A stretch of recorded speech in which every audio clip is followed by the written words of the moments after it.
오늘 본 말씀은 고린도후서입니다. 고린도후서 4장 7절부터 11절까지 말씀입니다.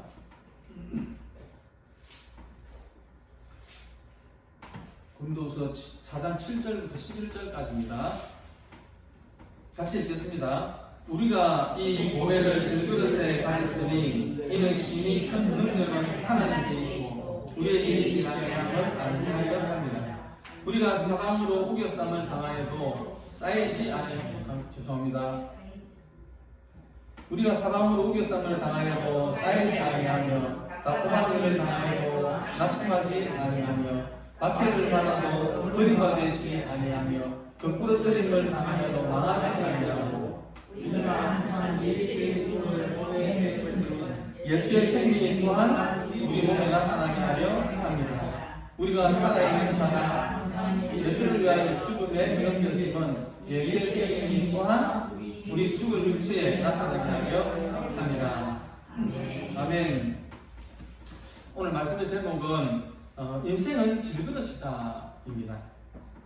방금 읽은 7절 말씀을 보니까 우리가 이 보배를 질그릇에 가졌으니 라고 했습니다. 우리를 질그릇에 비유한 것은 그리스도인이 하나님 앞에 어떤 존재인가를 말해주는 중요한 비유입니다. 신학자 라인홀드 니이브는 예수를 믿는다는 것이 무엇이냐라는 그 질문 앞에 예수를 믿는다는 것은 그리스도 안에서 자기의 인생의 의미를 깨닫는 것이다 이렇게 이야기를 했습니다. 예수를 믿는 게 뭐라고요? 그리스도 안에서 내 인생의 의미를 깨닫는 것이다. 우리가 그리스도 안에서 내 인생의 의미를 깨닫는다면 우리는 포기할 수 없습니다. 그리고 낙심할 수도 없습니다. 그래서 예수 믿는 사람들이 어떤 환경에 놓이더라도 다시 일어날 수 있는 것입니다. 잠언서 24장 14절에 보니까요 이런 말씀이 있습니다. 대저 의인은 7번 넘어질지라도 다시 일어나려니와. 7번 넘어지는데 어떻게 또 일어납니까? 그죠? 예. 그러나 7번 넘어질지라도 8번째 우리가 다시 일어날 수 있는 것은 나로서는 할 수 없지만 그리스도 안에서 우리가 모든 것을 할 수 있는 존재이기 때문에 그렇습니다. 그러므로 우리는 언제나 그리스도 안에서 자기의 새로운 가치를 발견할 수 있어야 하겠습니다. 때는 바야흐로 지금 가을이 깊어가고 있습니다. 이맘때가 되면은 낙엽이 떨어지는 벤치에 앉아서 인간이란 무엇인가를 이렇게 생각을 해보게 되는데요. 오늘 본문은 인간은 하나의 질그릇이다, 그냥 흙덩이다 이렇게 말씀을 하고 있습니다. 우리는 이 사실을 잊으면 안 되겠습니다. 인간은 본래 흙으로 만들어진 존재입니다. 창세기에서 말씀하고 있는 것처럼 인간은 흙에서 나가지고 그리고 또 흙에서 나는 것을 먹고 살다가 흙으로 돌아가는 것이 인생이고 또 인간입니다. 또한 오늘 본문에서 사람을 질그릇이라고 한 것은 흙으로 만들어졌고 또 흙으로 돌아가는 것이기도 하지만 또 잘 깨어집니다. 잘 깨어지고 또 상처도 잘 받기 때문에 질그릇이다라고 하는 것입니다. 사람의 상처를 얼마나 잘 받느냐 하면은 은행을 통해서 상처받는 것 그것은 말할 것도 없고 그냥 눈빛 하나 때문에 그냥 상처를 받아요.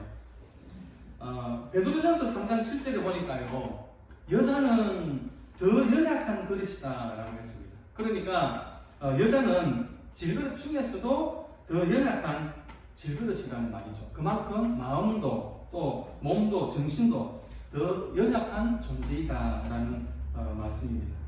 이와 같이 질그릇이라고 하는 것은 약하고 천한 존재입니다.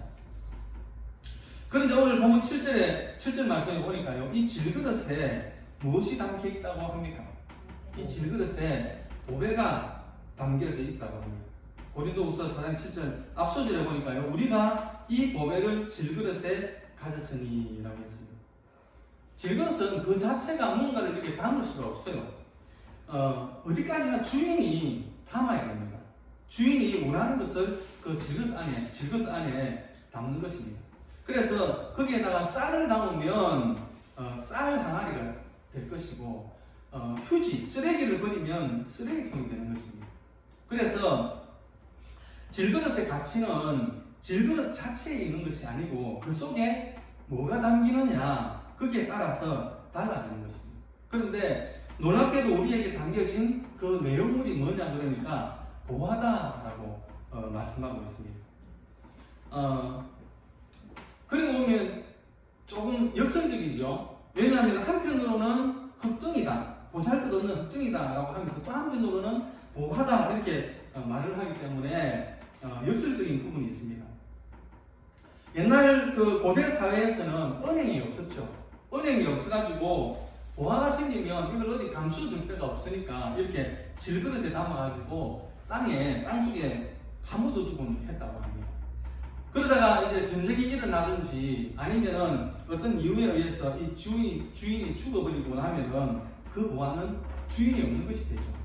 예. 그렇게 세월이 흘러가다가 어느 날 누군가가 땅을 이렇게 기경을 해가지고 농사를 짓는다든지 그렇게 땅을 파다가 그것을 발견하게 되는 날에는 그야말로 횡재를 하게 되는 것입니다. 마태복음 13장 44절 이후에 보면은 예수님께서 말씀하신 그 밭에 감춘 보화에 대한 그 비유가 바로 이런 경우인 것 같습니다. 자, 생각을 한번 해보겠습니다. 질그릇이 하나 있습니다. 그런데 이 질그릇은 값이 나가는 게 아닙니다. 그 질그릇 안에 보화가 있기 때문에 그 질그릇은 굉장한 가치를 가지는 것입니다.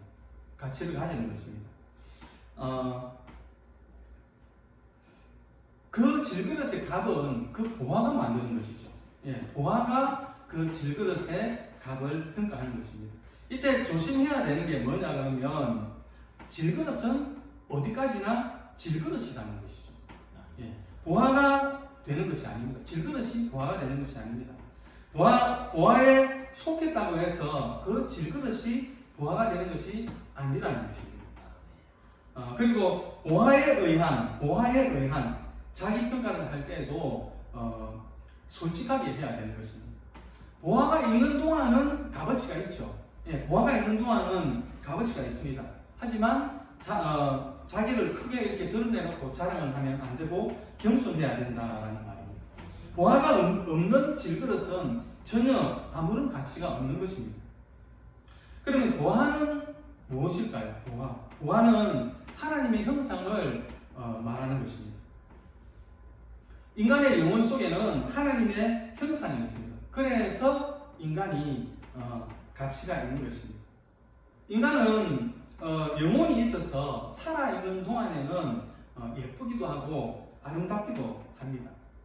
아무리 그 양귀비가 아름다워도 그 죽은 양귀비는 추녀보다 못하죠. 살아있는 추녀보다 못합니다. 시들어 죽은 꽃이 살아있는 한 송이의 들것보다 아름다울 수가 없겠죠. 오직 생명만이 아름다울 수가 있는 것입니다. 이와 같이 질그릇이라는 것은 값이 없는 것이지만 그 속에 하나님의 형상인 영혼이 곧 보화가 담겨져 있기 때문에 매우 비싼 값이 나가게 되는 것입니다. 질그릇 때문에 보화되는 것이 아니라 보화 때문에 질그릇의 값이 나간다는 사실을 우리가 항상 생각을 해야 되겠습니다. 그런데 안타까운 건 뭐냐면 사람의 눈에는 그 속에 보화를 잘 보지 못한다는 것입니다. 주로 질그릇만 본다는 것이죠. 하지만 보화를 알고 있는 사람은 알 수 있습니다. 예를 들어서 질그릇에다가 보화를 담아놓고 그것을 방 구석에 이렇게 갖다 놨다고 생각을 해봅시다. 그 질그릇 안에 보화가 들어있다는 것을 아는 사람은 그 방을 드나들면서 그 질그릇을 볼 때마다 마음이 흡족할 것입니다. 마음이 흐뭇할 것입니다.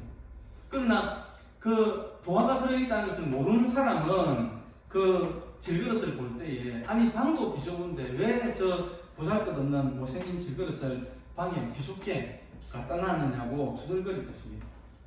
그러므로 내가 나를 평가하든지 아니면 다른 사람을 평가할 때도 그 평가의 기준은 항상 그 속에 보화가 있느냐 없느냐 그것으로 평가가 되어야 할 것입니다. 그렇기 때문에 누가복음 13장 10절부터 보게 되면은 예수님께서 그 18년 동안 귀신 들려 있던 사람을 예수님께서 구원해 주시죠.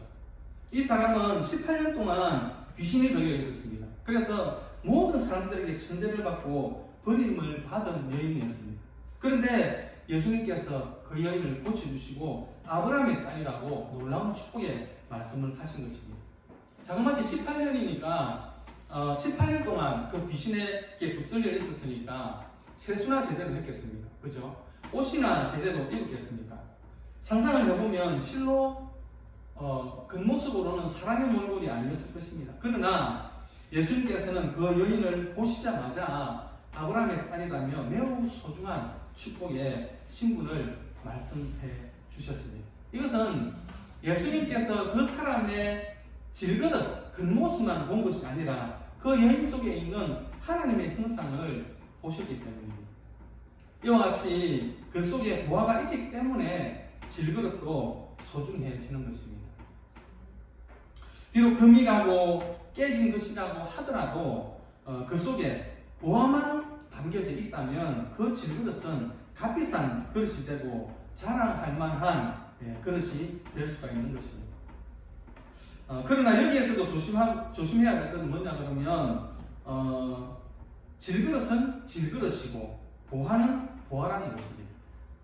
우리는 보화로 인해서 값나가는 그릇이 되었다고 해서 질그릇이 보화가 되는 것이 아님을 분명히 알아야 됩니다. 그런데 왜 하필이면은 질그릇이라고 했을까요? 오늘 보면 7절 말씀을 보니까 우리가 이 보배를 질그릇에 가졌으니 이는 능력의 심이 큰 것이 하나님께 있고 우리에게 있지 아니함을 알게 하려 합니다 라고 했습니다. 그릇에는 금그릇도 있죠. 은그릇도 있습니다. 그런데 하필이면 질그릇인 그 이유는 뭐냐 그러면 능력의 심이 큰 것이 하나님께 있게 하기 위해서다라는 것입니다. 여러분 우리가 왜 병들고 또 약하고 비천해집니까? 그것은 능력의 심이 큰 것이 하나님께 있게 하기 위해서입니다. 그렇게 보면은 질그릇이기 때문에 하나님의 능력이 나타나게 되는 것입니다. 그리고 질그릇이기 때문에 질그릇의 가치는 인정하지 않고 보화만 인정하게 된다는 것이 사도 바울의 역설적인 진리입니다. 우리는 여전히 질그릇과 같습니다. 나는 죄인이고 약하고 천하고 넘어지고 깨어짐이 여전합니다. 그러나 이제는 의롭다함을 얻은 죄인입니다. 구속받은 하나님의 자녀가 된 소중한 존재입니다. 그러므로 우리는 이러한 나의 나됨을 시인해야 하는 것입니다. 사도 바울이 입버릇처럼 강조하듯이 우리는 그리스도의 피값으로 산 존귀하고 소중한 존재입니다. 비길 데가 없습니다. 이제 사도 바울은 8절에 보면은 좀 더 역설적인 이야기를 합니다. 우리 8절 한번 볼까요? 우리가 사방으로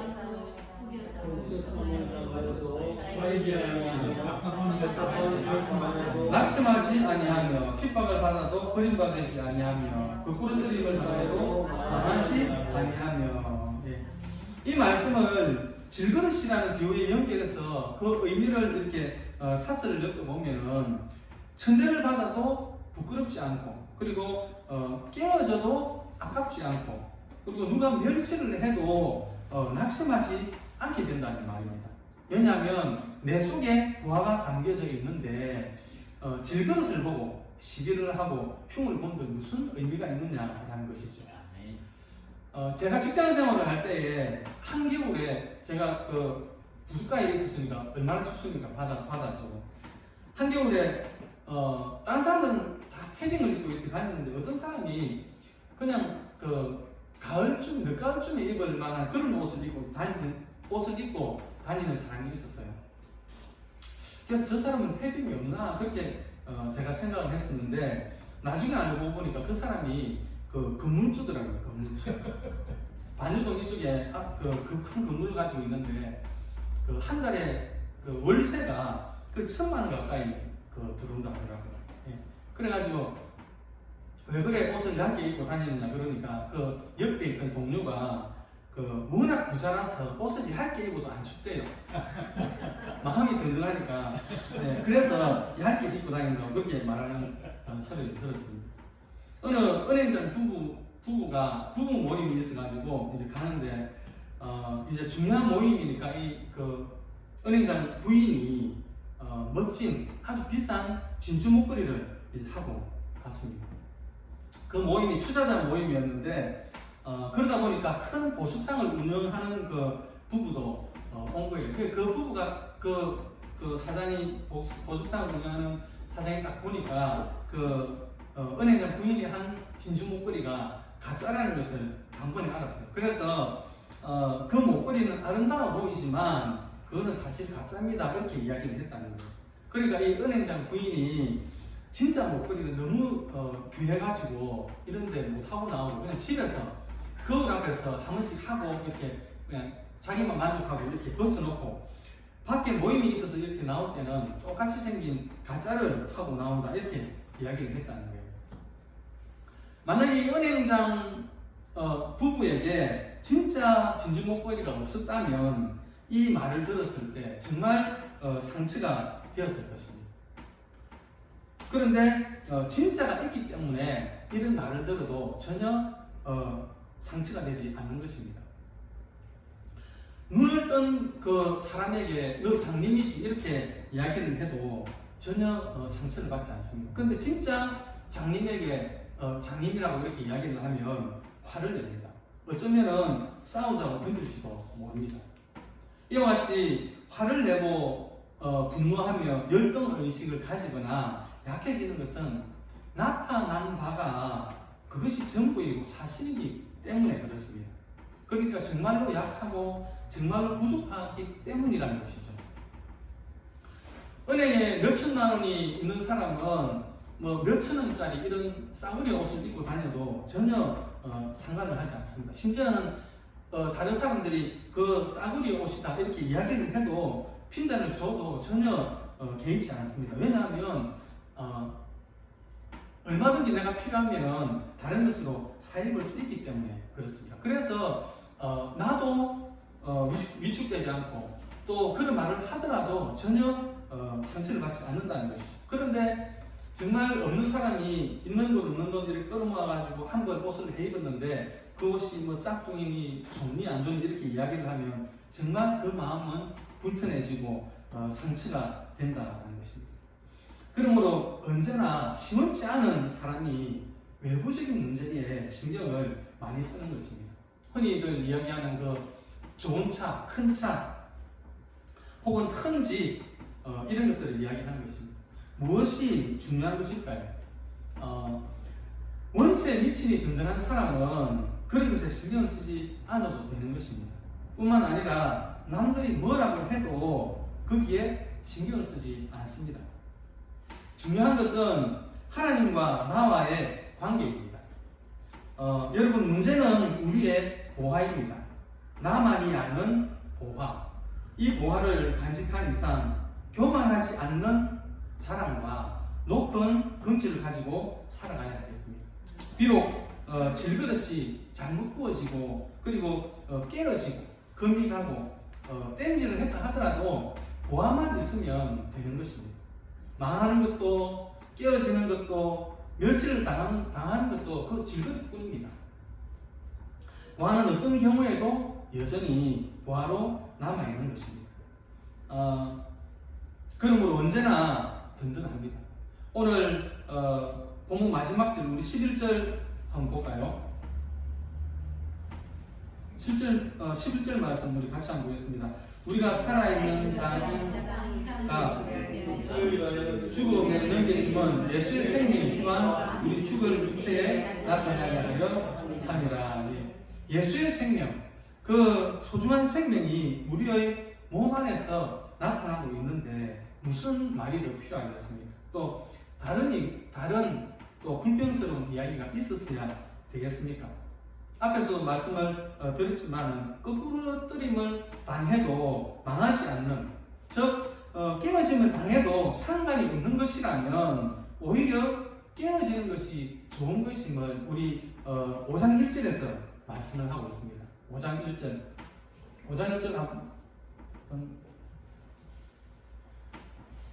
한번 볼까요? 만일 땅에 있는 우리의 장막집이 무너지면 하나님께서 지으신 집 곧 손으로 지은 것이 아니요 하늘에 있는 영원한 집이 우리에게 있는 줄 아나니. 여기서 말씀하고 있는 땅에 있는 우리의 장막집이 무너지면이라는 것은 오늘 이 비유에 비추어 보면 질그릇이 깨어지면 보화가 드러나게 된다라는 것입니다. 그러니까 어느 순간 이 질그릇이 요단 강가에 이르러서 거기서 깨어질 때 이 보화가 찬란하게 빛을 발하게 된다. 그래서 기뻐하고 있는 것입니다. 4장 16절 말씀을 보면은요. 4장 16절 말씀을 보면 16절 말씀도 우리 같이 볼까요? 그러므로 우리가 낙심하지 아니하노니 그 사람 우리를 택하나 그의 속은 날로 새롭구나. 아멘. 이 말씀은 곧 질그릇은 잠깐이요 보화는 영원함이니라 라는 말씀입니다. 우리는 우리에게 담겨진 보배로 인해서 영원한 영광에 이르게 될 줄로 믿습니다. 우리에게는 이 땅의 집보다 훨씬 좋은, 차 타고 오면서 우리가 그 찬양했어요.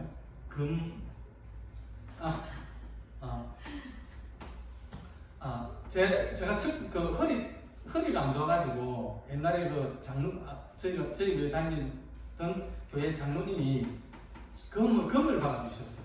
금을 박아주셔가지고 지금 잘 살고 있는데, 보다가 이제 그 이야기가 문득 아침에 교회 오다가 이제 버스 안에서 그 이야기를 잠시 하다가 그래서 천국에 가면 우리는 금을 받고 다닌다 그런 이야기를 했습니다. 우리에게는 이 땅의 집보다 훨씬 좋은 하나님께서 지으신 집이 하늘에 있습니다. 그래서 주일날 놀러 가지도 않고 교회로 오죠. 그리고 좀 화가 나는 일이 있더라도 참을 수 있는 것입니다. 우리의 한 주간의 삶이 보화를 간직한 자의 풍성하고 여유로운 삶이 되기를 주님의 이름으로 축복합니다.